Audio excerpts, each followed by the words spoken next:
안녕하세요. 원대한TV 부동산 유치원의 원대한입니다. 자, 오늘은 그동안 말씀드렸던 내용을 바탕을 해서 한번 하나하나 꼽아보면서 그렇다면 실전에서는 어떻게 사용되는지에 대해서 말씀을 드리겠습니다. 참고로 그동안에는 제가 물건지를 소개해드리지 않았던 것은 소문나서 좋을 것이 없기 때문에, 또 저와 거래하고 계시는 제 고객님들, 오랜 기간 함께 하셨던 고객님들이 제가 당연히 소개하는 물건들을 투자를 하셨겠죠. 근데 지금 현재 아직까지는 소문이 나면 안 되는 타임, 소문이 나면 시세 차익이 발생해서 그걸 되팔아야 되는 시기이기 때문에 제가 소개를 시켜드리지 않았었는데, 그게 좀 기우가 아니었나 라는 생각을 해봅니다. 처음에 제가 이 유튜브 방송을 시작을 하면서 너무 소문이 빨리 많이 날까봐 걱정을 했었는데, 물론 지금 원대한TV가 다른 분들보다 좀 빨리 좀 성장돼 가고 있는 추세이긴 하더라고요. 여러분 지금 시청해주신 여러분들께 감사하다는 말씀을 드립니다. 하지만 아직까지 소문날 정도로 대단히 이게 금액 상승에 지대한 영향을 미칠 정도까지는 성장하지 않았고요. 다행인가요? 자, 그리고 어차피 이제 이 영상이 나중에 이렇게 유명해지고 다음에 많은 분들이 보게 될 타임이면 이미 벌써 제가 지금 이번에 소개해드릴 이 물건이 전부 다 끝난 상황이 될 거예요. 지금 이 소개해드릴 이 물건 계속해서 1년 뒤, 2년 뒤, 3년 뒤, 뭐 5년 뒤, 10년 뒤 계속해서 인기 있지는 않거든요. 말씀드렸듯이 모든 건물에는 봄날이 있고 그 봄날에서 여름날로 이렇게 투자처를 잡아야 되기 때문에 사실은 지금이 제일 좋은 적기이자 타이밍인 상품이기 때문에 그냥 오늘은 상품 소개다 라고 생각하지 마시고 예를 들어서 지금까지 해왔던 이론들을 적용해보는 그런 시간이다 라고 생각하시면 될 것 같습니다. 물론 기존에 있는 상품을 가지고 이제 빗대어서 말씀을 드리는 거기 때문에 광고라고 하면 광고의 성격을 띌 수 있어요. 저도 물론 당연히 이제 장소에 대한 도움, 또 정보에 대한 도움을 받아서 진행을 하는 거라서 언박싱의 개념이다 라고 보시면 될 것 같습니다. 자, 첫 번째로 제가 항상 얘기할 때 첫 번째가 이제 멀 때 사서 가까울 때 팔아라 라는 내용을 말씀을 드렸는데요. 자, 오늘 제가 소개해 드리고 싶은 것은 향동에 위치한 물건입니다. 향동 들어보신 분들 계신가요? 잘 아시나요? 저는 향동 잘 몰랐습니다. 멀다라는 게 이제 실제 물리적 거리가 먼 경우도 있고, 다음에 심리적 거리가 먼 경우도 있습니다. 둘 다 먼 게 나중에 실제 거리가 가까워지던 심리적 거리가 가까워지던 그곳에서 이제 시세 차익이 발생이 된다고 말씀을 드렸는데요. 심리적 거리가 가까운 것과 실제 물리적 거리가 가까운 것 둘 중에 한 가지를 조금 더 좋은 걸 꼽아보자면 저는 심리적 거리가 먼 게 훨씬 더 낫다라고 생각을 합니다. 왜냐하면 물리적으로 거리가 멀어버리면 거기에 이제 교통이 정말 빠른 교통 또는 막히지 않은 길 이런 것들이 생겼을 때 서울까지 접근이 좋아져서 금액이 상승하는 경우도 있습니다만, 그럴 때는 대중교통을 정말 그것만 이용해야지만 가깝게 올 수 있기 때문에 실제로는 거리가 먼 건 맞습니다. 그런데 심리적 거리가 멀다라는 건 실제로 물리적으로는 멀지 않은 거거든요. 그렇기 때문에 그 도시가 뜨기만 하면, 그 도시의 인식이 바뀌기만 하면 실제로 가깝게 갈 수 있는 곳이다 라고 보시면 됩니다. 자, 지금 말씀드린 이 향동은 3기 신도시와 굉장히 밀접한 관계를 가지고 있습니다. 3기 신도시 여러분 잘 알고 계시죠? 자, 그 중에서도 제가 보고 있는 건 바로 고양 창릉이 저는 제일 눈에 들어오더라고요. 아마 3기 신도시 중에 제일 핫한 지역이 될 것이 바로 고양 창릉이다 라고 생각을 하는데요. 그 이유는 여러분들 서울 지도를 보시면 아시겠습니다만 한강을 기준으로 한강 이북은 조금 좁고요. 다음에 한강 이남은 조금 더 넓습니다. 그 중에서 이제 한강 이북 쪽에서 동쪽으로는 그래도 꽤 많이 옆으로 갔어요. 그래서 거기서 좀 넘어가면 이제 구리에서 이제 바로 남양주 왕숙, 여기가 이제 3기 신도시 중에 하나죠. 남양주 왕숙에서 서울로 들어왔을 때 도시가 어디냐면 바로 이제 망우동이라든지 이쪽이겠죠. 그렇습니다.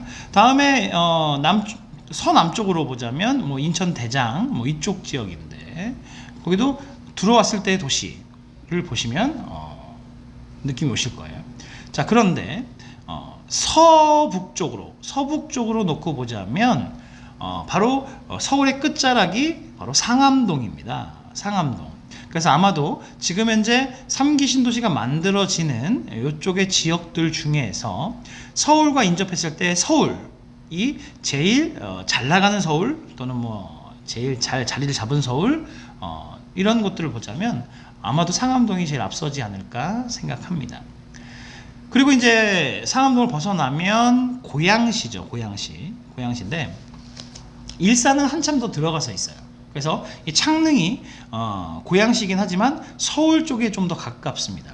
그렇기 때문에 거기서 고양 창릉 있는 곳에서 바로 또 한강을 건너오면 바로 마곡동이죠. 요즘 부동산이 제일 핫한 동네 마곡동이고 접근성이 굉장히 좀 좋다라는 측면에서 고양 창릉이 1등인데요. 부동산 타이밍에 대한 이야기를 말씀을 드렸습니다만 아직 3기 신도시가 조금 이른 감이 있어요. 이제 먼저 아파트들이 먼저 입주할 거고 뭐 모든 신도시가 다 그렇듯이 그리고 이제 상권들, 다음에 또 직장, 다음에 편의시설들 뭐 이런 것들이 들어오게 되면서 하나하나 자리를 잡아갈 텐데 아직까지는 이제 발표만 나고 이제 땅 정리하고 있는 이런 과정이기 때문에 사람의 인생으로 보면 아직 출산도 되지 않은 상황이라고 볼 수 있어요. 그래서 지금 3기 신도시에 들어간다고 하면 한참 기다려야 되는, 물론 속도를 내는 도시이긴 합니다만 좀 기다려야 되는 거죠. 자, 그러면 향동, 말씀드렸던 향동은 어디에 있느냐? 바로 고양 창릉을 가기 위한 관문 도시입니다. 반드시 지나쳐, 서울에서 창릉을 가기 위해서는 반드시 지나쳐야 될 도시인데 오히려 이 향동이 또 창릉에 가깝느냐? 아니요, 오히려 서울에서 훨씬 더 가까운 모습을 보여줍니다. 지도를 보시면 아시겠지만 거의 상암동에 붙어 있습니다. 키로수로 보면 한 1.5km가 채 안 되는 굉장히 가까운 도시가 바로 향동이라고 말씀드릴 수 있습니다. 그러면 향동은 이제 타이밍에 대한 이야기인데, 타이밍. 향동은 지금 현재 어떤 상태이냐? 이제 창릉과 함께 만들어지는 거냐? 그렇지 않고요. 향동은 이미 벌써 아파트들이 9,000세대가량이 들어가 있는 상황입니다. 입주가 다 끝난 상황이고요. 지금 현재 중심 상업지역을 개발하고 있는 단계라고 말씀드릴 수 있어요. 고향의 창릉 신도시가 발표나기도 전부터 이미 서울의 접근성이 좋기 때문에 상암동이 거의 딱 붙어 있기 때문에 그냥 주거의 공간, 주거의 개념으로 아파트들이 이미 지어지고 있었고 지어졌고 입주가 다 되는 상황이었어요. 그래서 지금 현재 한 25,000명 정도가 거주 중에 있는 걸로 알고 있는 도시가 바로 향동인데요. 창릉 신도시가 발표가 나면서 이 향동이 뜨거워졌습니다. 그리고 역할이 좀 달라졌죠. 단지 주거의 목적에서 이제는 관문 도시의 역할, 창릉으로 가기 위한 관문 도시의 역할이 바뀌었다라고 말씀드릴 수 있습니다. 그런 점 때문에 한 1년 반 전으로 놓고 보자면 아파트가 보통 3억에서 3억 5천 정도의 분양이 됐었는데 현재는 지금 이번 총선 끝나고 나서도 그렇고 많이 급격하게 많이 올랐어요. 그래서 현재는 다 8억대의 아파트가 거래되고 있습니다. 그만큼 빠르게 한 1년 반이라는 시간 사이에 2배 이상의 시세 차익이 발생된 곳이 바로 향동이다 라고 말씀드리겠습니다. 자, 그러면 현재 심리적인 거리가 멀지요. 향동이라고 하면 일단 처음 들어보시는 분도 많으실 거고 저 지방의 도시 같은 느낌도 드실 거고 이게 심리적 거리거든요. 근데 물리적 거리로 놓고 보면 서울에서 2km가 채 되지 않는 지역이 바로 향동이지요. 근데 도시에 대한 인식이 바뀌는 건 오히려 생각보다 굉장히 빨리 바뀔 수 있습니다. 여러분 한번 판교를 떠올려 보세요. 판교 굉장히 핫한 도시죠. IT의 우리나라의 실리콘밸리고 IT의 도시, 그리고 굉장히 비쌉니다. 분당보다도 더 비싼 금액을 판교가 가지고 있죠. 근데 판교가 언제부터 판교였습니까? 제가 한 20, 30대 때만 하더라도 판교하면 그냥 톨게이트였어요. 보통 제가 부동산 강의하면서 옛날 사진들과 요즘 사진들을 좀 비교를 많이 하는데 판교 사진은 옛날 사진을 구할 수가 없었어요. 왜 구할 수 없냐면 판교는 그냥 톨게이트였기 때문에 사진을 찍을 만한 가치조차 없었던 도시가 판교였거든요. 그런데 지금의 판교라고 하면 어떻습니까? 대단하죠. 좀 살고 싶은 도시고 좋은 도시죠. 이렇게 인식의 전환만 되면 그 도시의 기능이 달라지는 거. 이게 바로 심리적 거리가 멀다 해서 심리적 거리가 가까워진다라고 보시면 되겠습니다. 그래서 향동을 소개를 좀 해드렸습니다. 이게 바로 멀 때 사서 가까울 때 판다 라고 보시면 되겠습니다. 자, 두 번째 원리로 찾아보고 싶은 것은, 분석해 보고 싶은 것은 바로 4, 5등 전략입니다. 자, 그럼 향동이 4등이나 5등이 돼야 되겠죠. 자, 그러면 1, 2, 3, 4등을 찾아보자면 당연히 3기 신도시가 될 겁니다. 그 중에 물론 1등은 고향 창릉이 될 거고요. 자, 보통 신도시 같은 경우에는 초반에 갓 태어나서 아기일 경우, 아기일 때, 막 시작될 때는 보호를 받습니다. 규제책이 아니라 육성책을 쓴다는 거죠. 인천경제무역도시도 그랬고, 그러니까 송도나 청라나 영종도나 이렇게 보호를 해주면서 어느 정도 좀 사람들이 모이고 투자자가 모이고 입주가 일어나게끔 하게 육성책을 씁니다. 전체적인 부동산을 전부 다 규제책을 쓰더라도 그런 도시들은 육성책을 쓰게 되는데, 이번에 이 3기 신도시는 워낙 핫하기 때문에 아마 예상컨대 출발할 때부터 자체도 각종 규제들이 생길 거예요. 그 규제 속에서 성장하게 될 겁니다. 그게 바로 1, 2, 3, 4등 바로 3기 신도시다 라고 보면 되겠습니다. 자, 그 중에서 이 향동은 저는 한 5등 정도가 되는 도시다 라고 생각합니다. 그리고 기왕 5등이라면 4등과 친한 5등, 3등과 친한 5등보다 1등과 친한 5등이 훨씬 더 전략적으로 좋겠죠. 그래서 세 번째로 함께 소개해드리고 싶은 것이 바로 빨판상어 전략이라고 말씀드릴 수 있는데, 가장 1등하고 있는, 가장 잘 나가는 거 바로 밑에 바로 딱 붙어서 함께 가는 거, 이게 굉장히 좋은 전략이라고 말씀드릴 수 있어요. 그래서 1등하고 있는 창릉 신도시 배 밑에 딱 달라붙어 있는 관문도시, 또 달라붙는 위치도 굉장히 중요해요. 예를 들어 지금 향동을 보면 서울이 있고, 서울 마포 상암동이 있고, 바로 그 옆에 향동이 있고, 그래서 조금 가면 고향 창릉, 그리고 쭉 가서 일산이 있는 형태인데, 얘가 서울에서 고향 창릉으로 가는 길목에 위치해 있기 때문에, 관문으로 있기 때문에 굉장히 위치가 좋습니다. 만약 서울 옆에가 고향 창릉, 그리고 창릉에서 일산을 가는 쪽에 향동이 붙어 있었다면 지금처럼 정말 좋다 라고 말씀드리기는 어려웠을 거예요. 서울 쪽에 오히려 가깝게 붙어 있기 때문에 훨씬 더 그 효과가 높다, 좋다 라고 말씀드릴 수 있습니다. 자, 첫 번째 멀 때 사서 가까울 때 팔아라, 다음에 4, 5등 전략, 다음에 빨판상어 전략, 이 세 가지 측면에서 놓고 봐서 입지에 대한 설명은 이 정도로 충분하지 않나 생각을 합니다. 자, 그렇다고 치면 이제 타이밍에 대한 이야기인데요. 향동은 지금 현재 어떤 타이밍이냐? 먼저 지금 아파트는 모두가 다 이제 거의 끝난 상황이라고 보시면 됩니다. 물론 이제 앞으로 뒤에 또 들어설 아파트들도 있긴 합니다만, 이미 9,000세대가 이미 다 입주가 끝난 상태고 그렇습니다. 그런데 이 9,000세대들이 들어와 있는 이 아파트의 거주민들은 현재는 좀 불편할 것 같아요. 왜냐하면 상권이 형성된 게 하나도 없습니다. 그리고 아직 교통도 그렇죠. 그래서 대부분 다 뭐 쇼핑을 하든 학원을 다니든 생활을 하든 전부 다 상암동에서 생활을 합니다.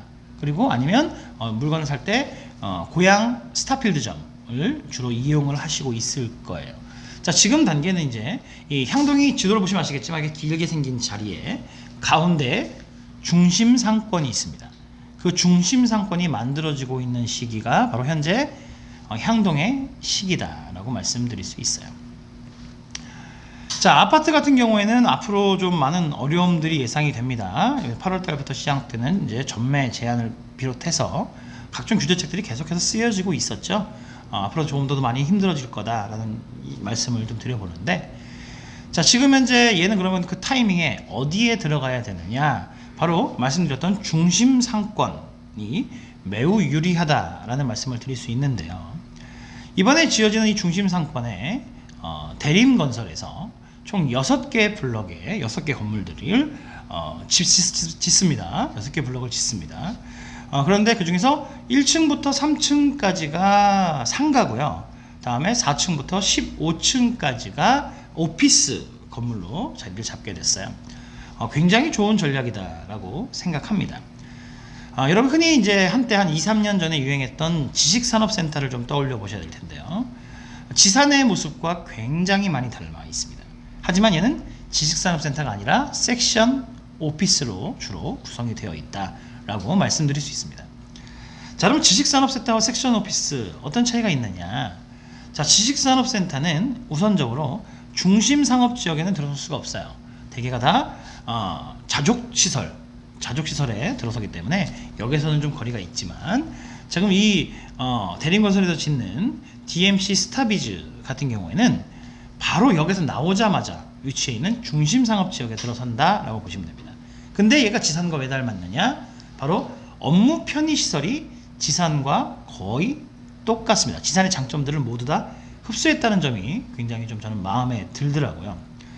자, 예를 들어 사업하시는 분께서 내가 요즘 직원들이 워라밸이 중요하기 때문에 단지 그냥 사무 공간만 있는 게 아니라 직원들이 일에 편리하게끔 해줘야 되기 때문에 사무 공간 외에 다음에 직원들의 휴게 공간들, 휴식 공간들, 또 직원들을 교육할 수 있는 교육 공간, 다음에 VIP들이 방문했을 때, 고객들이 방문했을 때 상담할 수 있는 공간, 이런 것까지를 전부 다 회사에서 사무실에서 비치를 한다고 친다면 굉장히 넓은 평형의 많은 그 공간을 차지해야지만 이런 것들이 다 들어갈 수 있겠죠. 그러면 결국 월세, 임대로 들어가게 되면 월세가 비싸질 거고, 아니면 직접 자기네 사무실로 사서 들어가려면 그 사는 금액이, 매매가가 굉장히 비쌀 거예요. 근데 지식산업센터의 장점은 바로 이렇게 말씀드렸던 휴게 공간, 다음에 미팅 공간, 교육 공간들을 공용 공간으로 쓰면서, 공용 면적으로 쓰면서, 그래서 실제로 내가 업무하는 업무 공간만을 회사에서 비치를 하면 그 외의 편의시설들은 전부 다 공용 공간으로 활용할 수 있기 때문에 비용 절감을 굉장히 많이 가져올 수 있다라는 장점이 바로 지식산업센터의 장점이거든요. 뭐 항상 교육하는 거 아니고, 항상 바이어 오는 거 아니고, 항상 또 우리 회사 사람들만 그 공간에서 쉬어야 되는 건 아니기 때문에 충분히 나눌 수 있는 부분은 나누고, 또 우리만 할 수 있는 부분은 우리만 가지고 갈 수 있는, 이런 것이 지식산업센터의 편리성 장점이라고 볼 수 있습니다. 그러면 지금도 지식산업센터에 투자하면 좋겠느냐?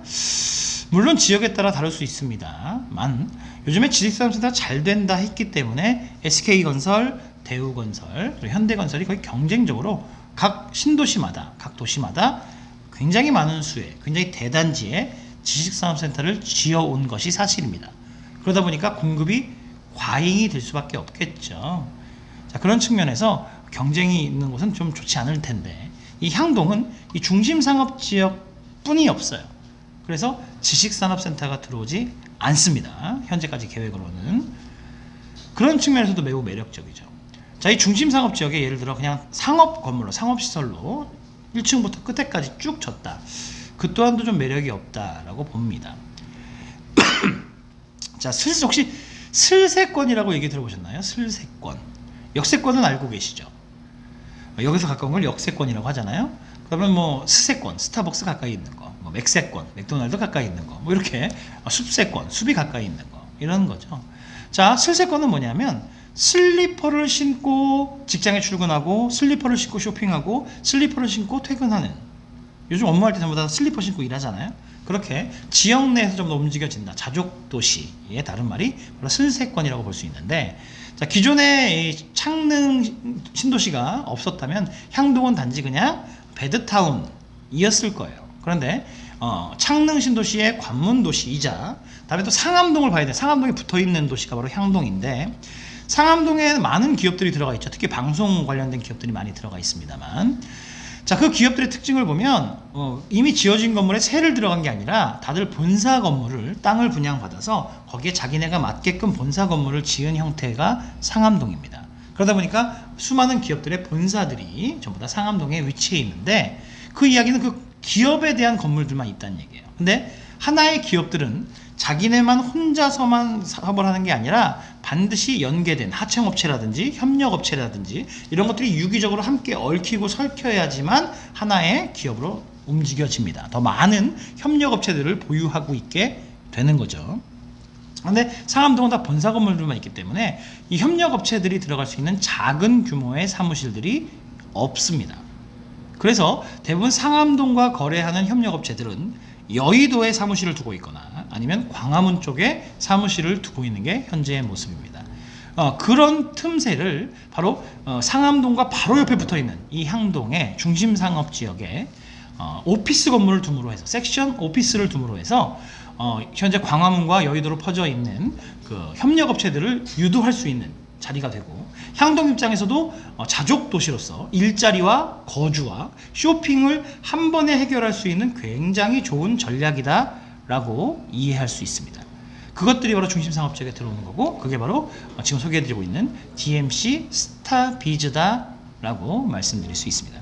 그럼 현재는 이제 중심상업지역을 분양하고 있는 상황이고, 이게 한 2년 반 정도면 이제 완성이 됩니다. 그렇고 나면 이제 기업들이 들어오고 이렇게 되는 상황이 되겠죠. 자, 그리고 이제 살펴볼 것은 교통이죠. 사실 교통이 제일 중요한 부분인데, 얘가 만약 물리적 거리가 멀었다고 한다면 교통을 제일 먼저 소개를 해드렸을 텐데, 얘는 심리적 거리가 먼 지역이었기 때문에 충분히 현재 교통이 들어오지 않는다고 해도 차로도 상암동에서 한 2, 3분이면 갈 수 있는 거리이기도 하고, 다음에 서울을 돌아다니는 버스 중에 서북 쪽에 버스 차량 기지가 있는 곳은 전부 다 향동 입구 쪽에 버스 정류장이 있기 때문에 버스도 굉장히 많아서 교통도 현재 불편하지 않고 편리합니다. 그런데 고향 창릉에서 들어오는 이것을 위해서 지하철도 현재 지금 계획이 되어 있다. 그런 점에서 시세 차익이, 모든 부동산은 철도 따라 흐르잖아요. 그 시세 차익이 발생될 수 있기 때문에 매우 유리한 상황이다라고 볼 수 있습니다. 자, 그러면 모델하우스를 돌면서 하나하나 좀 자세히 살펴보도록 하겠습니다. 자, 지금 이제 모델하우스를 여러분들께 보여드리고 있는데요. 향동 지역의 중심 상업 지역의 대림건설에서 5개 블럭으로 5개 건물로 이렇게 오피스 빌딩을 짓고 있습니다. 지금 보고 계신 게 이제 모형도가 되겠죠. 1층부터 3층까지가 상가고요. 다음에 4층부터 15층까지가 오피스로 구성이 되어 있습니다. 상암동과 연계해서 상암동에 들어가 있는 그런 많은 본사 건물들의 협력 업체들이 충분히 들어올 수 있는 자리들이 바로 이 DMC 스타비즈다라고 말씀을 드릴 수 있고요. 여기 일자리가 들어서게 되면 또 직장인들이 이용할 수 있는 상업시설들이 필요하잖아요. 그런 상업시설들이 1층부터 3층인데, 보통 그 상업시설, 상가들의 제일 좋은 게 뭐냐면, 직장인들만 있는 지역 같은 경우에는 평일에는 영업이 잘 되지만 주말에는 영업이 안 되고요. 다음에 아파트만 쭉 있는 지역에서 보면 주로 저녁 때나 아니면 주말에만 이용을 하게 되는데, 여기는 이 중심상업지역은 중심상업지역 좌측과 우측편으로 아파트가 이미 벌써 9,000세대 아파트가 있고 해서 아파트 상권과 다음에 직장인 상권이 함께 결합된 그런 상권이기 때문에 거의 뭐 연중 비수기 없이, 비는 시간 없이 이렇게 활용이 가능한 최고의 상권이다라고 말씀을 드릴 수 있겠죠. 자, 4층부터 15층까지의 오피스 건물을 보고 계신데요. 자, 이 오피스도 꽤 괜찮습니다. 그러니까 상암동엔 대부분 이제 본사 건물들이 위치해 있는데, 그 본사 건물들과 함께하는 협력 업체들이 현재는 다 여의도와 광화문에 위치해 있다라고 말씀을 드렸는데요. 자, 그 회사들이 여기에 좀 들어올 수 있기 때문에 여기는 자족 도시로서 이렇게 일과 다음에 직장, 다음에 쇼핑, 그리고 주거가 함께 되는 도시로 향동이 자리를 잡게 되죠. 그런데 제가 주목하는 것은 바로 1층부터 3층까지 이루어지는 상가다라고 말씀을 드릴 수 있습니다. 6개 동 건물 모두가 다 1층부터 3층까지 상가가 이루어져 있는 모습을 보실 수 있습니다. 지금 이 향동이라는 지역 자체는 이미 벌써 9,000세대가 들어와 있고 25,000명이 살고 있는 도시인데, 거기에 중심에 이 중심 상업 지역이 형성이 되는데요. 자, 그렇다고 치면 지금 현재 아파트에 거주하고 계신 분들께서는 전부 다 상암동이나 아니면 고양시로 쇼핑을 다니거나 아니면 학원을 다니거나 병원을 다니고 있는 상황입니다. 자, 그런데 여기 지금 1층부터 3층의 상가가 이제 들어오게 되면 이 25,000명이 전부 다 이용할 수 있는 그런 자리가 될 거고요.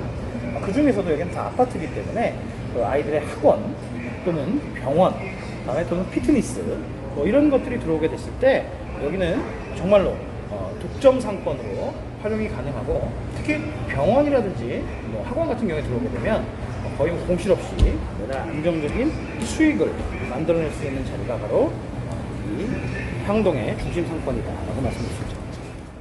자, 서부선과 연결되는 고양선이 들어오게 되면 바로 이렇게 역 바로 앞에, 저희 건물 바로 앞에 여기 위치합니다. 그래서 역까지 거리가 뭐 1m 이렇게 광고를 하네요. 고양선이 향동지구역이라는 이름으로 이렇게 여기 들어온다라고 보시면 되겠습니다. 자, 아까 전에 저희 강의실에서 말씀을 드렸던 대로 지식산업센터의 장점이 더해진 섹션 오피스가 바로 DMC 스타비즈인데요. 자, 이렇게 중회의실들, 다음에 소회의실들, 다음에 대회의실들을 입점 기업들이 사용할 수 있고요. 다음에 VIP 고객들이 왔을 때 이야기를 나눌 수 있는 비즈니스 라운지, 다음에 직원들끼리 서로 이야기를 나눌 수 있는 카페테리아, 또 그 뒤로는 소회의실도 보이네요. 자, 소회의실 앞으로 캡슐 호텔이 있습니다. 여기 샤워 부스도 있고요. 그래서 편하게 피곤할 때 편하게 씻고 그다음에 잠도 자고 할 수 있는, 휴식을 취할 수 있는 그러한 공간들도 눈에 띕니다. 자, 요즘은 직장이 단지 일하는 공간만이 아니라 다양한 그런 워라벨이라고 하죠. 휴식 공간들, 휴게 공간들, 이런 것들이, 문화 공간들이 함께 더해져 있어야 되는데요. 자, 이곳은 이제 아트 스페이스라고 해서 미술 작품들이 상설로 전시되는 그러한 공간들이 입점해 있는 것을 볼 수 있습니다. 자, 오피스라고 하면 결국은 이제 사무실로 활용되는 건물이라고 할 수 있겠죠. 그 중에 이제 섹션 오피스라는 건데요. 이 섹션 오피스는 쉽게 설명을 드리자면 마치 레고와 같다라고 말씀드릴 수 있어요. 보통 오피스 건물들을 보면 평수들이 크기 때문에 보통 50평 이상, 150평, 200평, 이렇게 되기 때문에 일반인들이 사실 이거에 투자하기는 좀 어려운 부분이 있었습니다. 그런데 이렇게 바닥에 보시면 점점점점 되어 있는 모습을 볼 수 있는데요. 그거는 뭐냐면 바로 이렇게 여기 제일 작은 곳 보이시죠? 자, 여기가 보통 12평에서 14평 정도 되는 공간이라고 생각하시면 되는데, 이런 것들을 쪼개서 등기가 나고 쪼개서 분양을 하고 있는 것이 이제 섹션 오피스인데요. 이렇게 예를 들어 이렇게 두 채를 분양을 받아서 두 개를 트면 24평, 12평을 기준으로 한다면 24평이 되겠죠. 다음에 여기처럼 이렇게 세 개를 트게 된다 그러면 36평이 될 거고요. 이렇게 마치 레고처럼 터서 쓸 수도 있고 아니면 하나의 공간을 사용할 수도 있고, 이게 바로 섹션 오피스입니다. 그래서 일반인들도 소액으로 투자가 가능한 그러한 오피스 건물이다 라고 보시면 되겠습니다. 그래서 임대인을 찾을 때에 작은 사무실, 1인 기업이나 아니면 스타트업 기업들을 위해서 작은 사무실로 활용도 가능하고, 아니면 중견기업이나 대기업처럼 해서 아예 통으로 건물 한 채를 통으로 쭉 가져가서 크게 활용할 수 있는 그런 기업들도 임대를 줄 수 있다는 점에서 훨씬 더 공실 걱정 없이 임대를 많이 잘 맞출 수 있는 그러한 것이 바로 sek션 오피스다라고 말씀드릴 수 있습니다. 자, 섹션 오피스인데요. 보시면 12.28평을 두 개로 했을 때의 예시안이 지금 보시는 사무실이라고 보시면 되겠습니다. 자, 12.28평이라고 한다면 이렇게 길게 하나죠. 이 하나만 이용했을 때는 사실은 많은 직원들이 이 근무하기는 어려울 거예요. 스타트업 기업이나 이렇게 직원 수 한 3명, 4명 정도가 일하는 사무실이 될 건데, 이걸 두 개로 만약에 하게 됐을 경우에는 훨씬 더 많은 사람이 일할 수 있겠죠. 한 12명 정도가 함께 일할 수 있는 공간이 충분히 나오게 됩니다. 자, 그렇게 되기 때문에 직접 사무실을 이용하실 분들께서도 인원수에 맞춰서 그건 사시면 되겠지만, 이걸 투자로 보시는 분들 같은 경우에는 공실 없이 잘 나가야 되잖아요. 이렇게 됐을 때 가변성, 유동성이 있다는 거죠. 1인 기업이나 스타트업 기업들이 오게 되면 두 개를 따로따로 이렇게 월세를 받을 수도 있을 거고요. 아니면 우리는 한 10명 정도 되는 회사다라고 하게 되면 결코 12평 정도에서 일하기는 어려울 거예요. 이럴 때는 가운데를 터서 24평으로 활용할 수 있다라고 말씀드릴 수 있습니다. 자, 이번에는 제일 중요한 부분이죠. 바로 교통에 대한 말씀을 좀 드리려고 하는데요. 자, 향동은 가양대교를 건너서 또는 월드컵대교, 청산대교를 건너면 바로 있는 곳이라고 보시면 됩니다. 그 옆에가 바로 이제 수색증산 뉴타운, 다음에 수색역세권, 다음에 상암동, 상암 DMC 바로 위에 위치해 있는 것을 볼 수 있고요. 또 요즘 덕은지구도 한참 또 개발 중에 있죠. 자, 그 중에 교통, 먼저 경의중앙선을 좀 보도록 하겠습니다. 자, 경의중앙선으로 쭉 능곡역부터 내려와서 결국 이제 연세대역, 신촌역으로 들어가는 건데, 연세대역도 이제 예정으로 새롭게 만들어지게 되고요. 현재 여기는 지금 다니고 있죠. 그곳에 향동역이 이제 신설됩니다. 그래서 요거는 따로 철도가 만들어지는 게 아니라 기존에 있던 경의선에 역만 만들게 되는 거죠. 그렇게 되면 바로 이 향동 지역의 제일 남쪽에 위치한 여기 만들어지게 되는 겁니다. 자, 그리고 위쪽으로는 여러분들 그 GTX가 제일 좀 핫한 게 GTX잖아요. A노선, B노선, C노선. 자, GTX가 들어서게 되는데, 그러게 되면 차로 조금만 이동하면 바로 연신내역까지 또는 뭐 금방 갈 수 있게 되거든요. 연신내역에서 타게 되면 삼성동까지, 강남 삼성동까지 빠른 시간에 접근이 가능하다. 그래서 GTX A 노선 현재 지금 가시화되어 있고, 다음에 이제 경의선 같은 경우에는 현재 이미 다니는 곳에 역만 만들면 되죠. 자, 다음은 서부선인데요. 2028년에 개통이 확정돼서 세전역까지 지금 들어오게 되는 거죠. 자, 이 서부선이 세전역으로부터 시작해서 이제 고양선으로 바뀌게 됩니다. 그래서 고양선으로 해서 우리가 창릉신도시, 고양 창릉신도시를 지나서 이렇게 일산 쪽으로 빠져나가게 되는 게 고양선이에요. 자, 얘 같은 경우에는 예비 타당성 조사를 받지 않습니다. 왜냐하면 창릉신도시에 들어오시는 분들이 분담금을 통해서 얘는 분담금을 통해서 진행이 되기 때문에 따로 예비 타당성 조사 없이 바로 여기 진행된다라고 보시면 됩니다. 자, 이 고양선이 바로 향동지구의 중심을 지나가게 되고요. 그 중심 자리, 바로 중심상업지역 내에 바로 고양선이 들어간다라고 보시면 되겠습니다. 자, 5개 블록 중에 현재는 3개의 블록을 분양하고 있는데요. 자, 3번가와 다음에 4번가, 다음에 6번가, 그 3개를 현재 먼저 분양을 하고 있습니다. 자, 지금 현재 보면 많은 호실들이 층마다 이렇게 구성이 되니까 많은 호실들이 있는데, 이 호실들 중에 여러분들이 걱정하는 게 공실 걱정이 되실 텐데요. 이게 공실 없이 100% 다 찰 거다라고는 장담할 수 없죠. 그렇기 때문에 호실 선택이 굉장히 중요한데요. 자, 제가 보고 있는 거는 바로 이제 이 512호 라인이라든지, 그 다음에 501호 라인, 521호 라인, 각 층마다 다 그렇습니다만. 자, 보시면 이제 4번가에서 보신다고 한다면 1호 라인들, 그 다음에 17호 라인들, 그 다음에 36호 라인들, 그 다음에 520호, 그러니까 20호 라인들, 이런 것들이죠. 결국은 사이드를 말씀드리고 있는 거예요. 6번가도 마찬가지로 19호 라인들, 그 다음에 22호 라인들, 그 다음에 8호 라인들, 이렇게 사이드를 운영을 하셔야 된다고 말씀을 드릴 수 있어요. 사이드는 결국 코너란 얘기고, 양쪽에 테라스를 쓸 수 있고, 다음에 또 양쪽에 광고를 할 수 있기 때문에 훨씬 더 좋은 자리다. 자, 이런 그 코너 자리들은 절대로 공실을 날 확률이 굉장히 작다라고 말씀드릴 수 있죠. 자, DMC 스타비즈 모델하우스에 방문해서 한번 알아봤는데요. 자, 여러분들 어떻게 보셨나요? 제가 그동안 강의를 13강 정도까지를 이어가면서 다양한 원리들과 다음에 또 다양한 기본 원칙들을 좀 말씀을 드렸었는데요. 자, 멀 때 사서 가까울 때 팔아라. 자, 향동은 심리적 거리가 굉장히 멀고, 실제로 보면 지도를 보셔서 아시겠지만 서울에 너무 붙어 있다. 실제로 서울이라고 해도 무방할 정도의 위치에 있다라는 점을 말씀을 드렸고요. 다음에 얘가 지금 현재 타이밍 자체가 지금 이제 한 3년, 2년에서 3년 정도 투자하기에 딱 좋은 타이밍. 다음에 교통이 정말 편리하게 들어온다 라는 부분. 다음에 또 한 4등 정도의 위치에 있다 라는 점들. 그래서 너무 주목받지도 않지만 충분히 1등 바로 옆에 빨판상어처럼 붙어 있어서 입지로서 최고의 위력을 갖는다라는 거.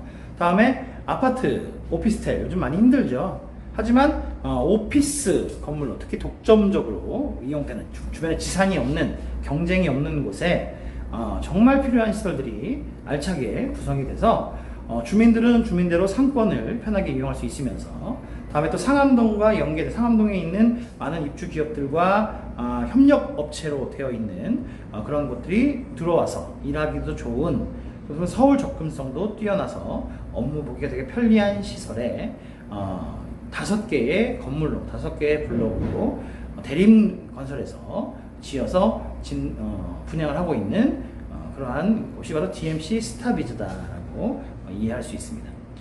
자, 지금 타이밍은 이제 막 펜스를 치고 공사가 들어갔어요. 그렇기 때문에 얘가 이제 입주까지 한 2년 반 정도 남아있네요. 그렇다고 한다 그러면 지금 현재 들어서 얘는 또 물론 오피스 그 상업시설이기 때문에 전매 제한도 없거든요. 그래서 먼저 1차로 전매로 내가 나중에 이 건물이 외형이 완성되면 굉장히 규모가 어마어마할 거예요. 자, 그러면 전매로 해서 내가 얘를 하겠다라고 하시는 분들은 한 2년 정도 만에 얘를 수익을 보고 시세 차익을 보고 나갈 수 있을 거고요.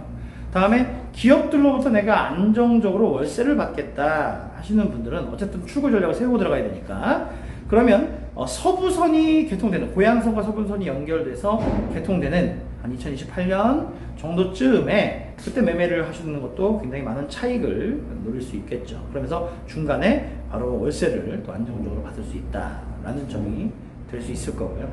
자, 이렇게 출구 전략도 굉장히 다양하게 활용하면서 1등하는 창릉, 고양 창릉 도시의 발전을 함께 가져갈 수 있다라는 점에서 굉장히 좋은 투자처가 아닌가 생각을 해봤습니다.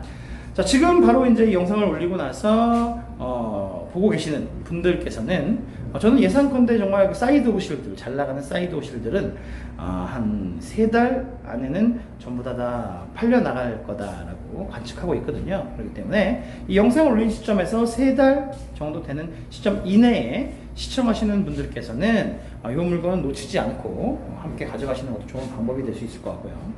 다음에 그 이후 뭐 1년 뒤, 2년 뒤에 시청하시는 분들께서는 그동안 제가 1강부터 쭉 이어왔던 내용과 함께 이제 얘가 실전편에서 그러한 이론들이 어떻게 적용되는가라는 것을 보실 수 있는 그런 영상이 될 수 있습니다. 제가 이제 이 영상과 함께 올려드린 게 바로 이제 대출편이지요. 대출은 불과 같다. 그래서 잘 활용하면 나한테 이득이지만 잘못하면 큰 화제가 된다라는 얘기를 말씀을 드렸는데요.